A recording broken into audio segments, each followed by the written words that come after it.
Bonjour tout le monde, c'est Christopher Dubois, coach sportif sur Montpellier. Donc je vous fais cette petite vidéo parce que j'ai reçu pas mal de messages sur ma fanpage Facebook pour savoir comment s'entraîner durant le mois du Ramadan.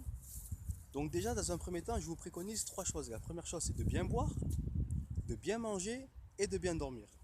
Bien boire, hors de question durant le mois du Ramadan, au moment de la rupture du jeûne, de se ruer vers les boissons extrêmement sucrées telles que les jus de fruits, les sodas, etc. Franchement, ça va rien faire d'autre à part vous faire augmenter votre indice de glycémie, et puis en plus c'est très mauvais pour la santé. Buvez plutôt de l'eau plate, de l'eau tempérée et du thé chaud, ce qui va vous permettre à la fois de vous hydrater, mais aussi dans un second temps de dilater votre estomac et de pouvoir derrière manger des quantités de nourriture suffisantes pour pouvoir faire le plein d'énergie. Donc ça c'est très important. Par rapport à la nourriture, alors, comme vous le savez, le sportif il doit manger des féculents, de la protéine, etc.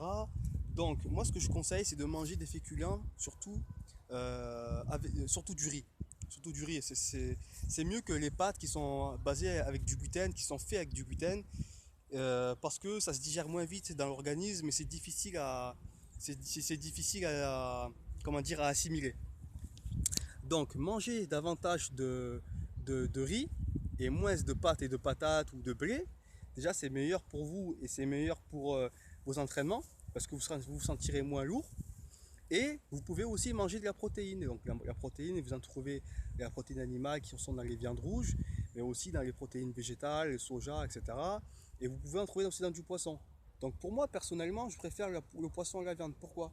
Parce que le poisson, ça se digère plus vite que la viande pardon, dans l'organisme plutôt que la viande parce que la viande eh ben, ça met du temps à se digérer, il y a un processus de digestion qui est plus lourd, qui est plus difficile, donc ça fatigue encore plus l'organisme. Donc si pendant le mois du Ramadan déjà vous êtes à jeun et ensuite vous êtes fait une grosse entrecôte le soir, forcément ça sera plus difficile à digérer que si vous avez mangé du poisson blanc, du colin, ou je sais pas, de la dorade ou etc.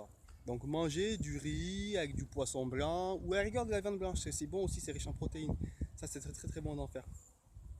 Alors, au moment de la collation, le matin tôt, alors ce qui est bien c'est de prendre une petite bouteille d'eau et de mettre dedans du miel ou du sucre. Ça va vous permettre de détoxifier votre organisme, à la fois de faire le plein de vitamines et puis en plus le miel et le citron aussi, c'est très très bon pour la santé. Donc j'ai dit du sucre, mais du sucre roux, pas du sucre raffiné. Donc vous pouvez mettre du miel, du citron ou du sucre roux, c'est très très bon, ça, vous faites le plein de vitamines, de nutriments, etc. Et puis ça vous hydrate et ça détoxifie l'organisme. Ça c'est très très bien de le faire aussi. Donc moi je fais ça et à côté de ça je prends par exemple des dattes séchées, des bananes séchées, des figues, des raisins secs, des noix de cajou, des amandes, tout ça.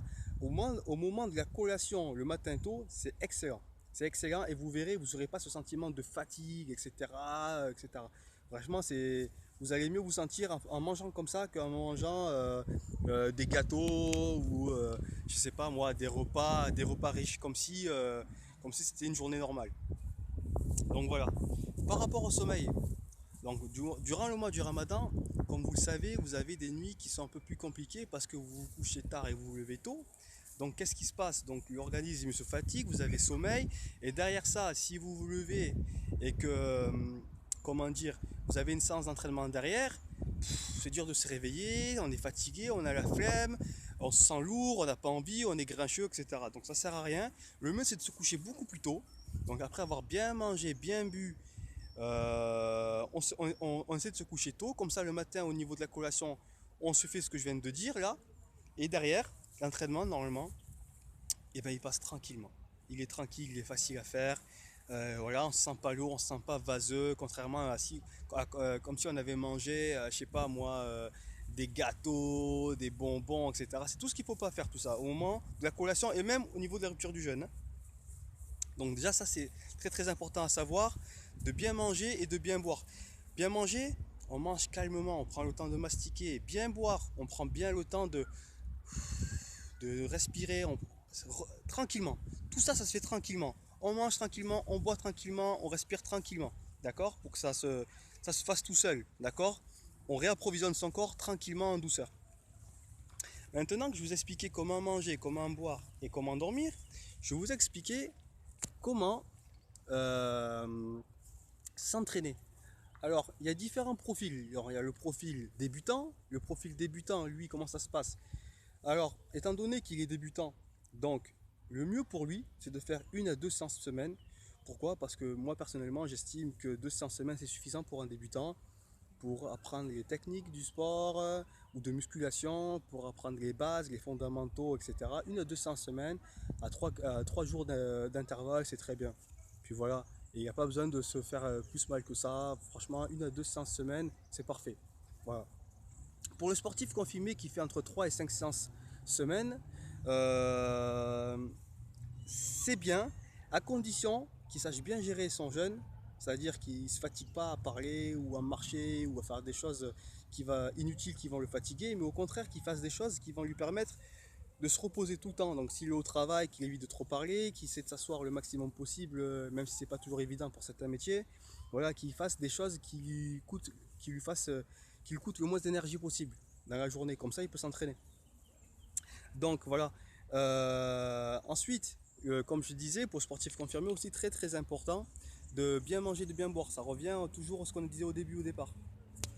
Pour le sportif qui fait de la compétition, alors là c'est un petit peu différent parce que moi j'en ai eu fait de la compétition pendant très longtemps. Alors il y en a qui préfèrent manger après avoir rompu le jeûne. Moi je suis pas trop de cet avis-là parce que j'estime que quand on s'entraîne après avoir rompu le jeûne, ça fatigue et puis comment dire le cerveau il est en action donc forcément pour aller se rendormir derrière c'est pas évident si on mange à 9 heures et que derrière on va s'entraîner de 11 heures à 1 heure du matin il faut se réveiller vers 4h30 4h20 du matin pour pouvoir faire la collation. C'est très très très difficile à gérer et ça pendant un mois. Et pour les sportifs confirmés, j'ai oublié de dire aussi, et pour les compétiteurs vu que c'est la même chose, faites des séances d'entraînement light, douces et tranquilles. Ça sert à rien de vous faire des séances extrêmement dures, style workout, etc. Parce que vous ne pourrez pas les supporter. Ça dure un mois le ramadan et vous ne pourrez pas le supporter. C'est pas possible. Donc voilà déjà dans un premier temps pour les compétiteurs. Donc je disais quoi? Par rapport aux compétiteurs, il y en a qui préfèrent s'entraîner le matin au réveil. Il n'y a pas de problème. Dans ces cas-là, comme je disais, faites bien votre collation. Ou bien le soir, après avoir rompu le jeûne. Ça, il n'y a pas de problème. Ça, c'est vous qui le voyez. Moi, c'est pas trop ma façon de travailler, comme je vous dis, parce que sinon, ça m'empêche de dormir. Voilà, voilà. Donc, j'espère avoir fait un petit peu le tour des différents profils de sportifs. Donc, on a le débutant, le confirmé et le compétiteur. Quoi qu'il en soit, travaillez vos gammes, travaillez votre technique, travaillez votre respiration, travaillez à intensité 50-60% de votre capacité maximale de travail. Ça ne sert à rien de faire plus, de se rentrer dedans, etc. Vous allez vous faire mal, c'est dur, et puis etc. C'est pénible, donc ne le faites pas. Et maintenant que je vous ai parlé de comment manger, comment boire et aussi comment s'entraîner par rapport aux différents profils de sportifs qu'on a, je vais vous parler un petit peu des bienfaits du jeûne parce que c'est vrai qu'on n'en parle pas assez souvent, mais le jeûne c'est très très bon pour la santé. D'ailleurs, c'est recommandé par des scientifiques, des docteurs, etc., qui disent que jeûner 3 semaines par an, c'est très très bon pour le corps.